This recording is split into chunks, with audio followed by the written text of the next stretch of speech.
Alam po namin na hindi lang po sila ready, kundi handang-handa na ipakita yung kanilang natatagong talento. Ang isa po sa nakatutuwa ay tuwing lalabas po ako, ay may nakikita po akong mga bago nating kapatid pumupunta sa CR. Iniisip ko po, ang kaya ang dahilan bakit pumupunta ng CR? Yun po pala ay nagpa-practice. Yun pala. Oo, yun pala yun. Yun pala yun. Kaya po, isang malakas na palakpak naman po dyan para sa ating mga bagong kapatid.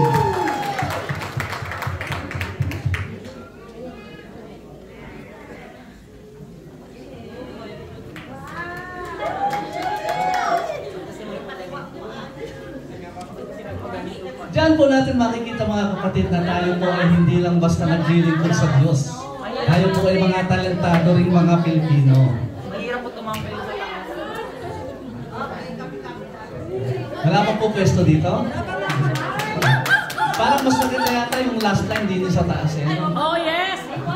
Parang kitang-kita. Oo! So mga kapatid, once more, isang malakas na palakpak para sa ating mga bagong kapatid. Go, Ranger! Go, birthday girl! Go, birthday girl! Tapusin na daw namin. Kami yung pagkira. Wala, window. Sa'yo ka. Ayan, tapos na raw po. Iwait ko lang.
Gangnam Style.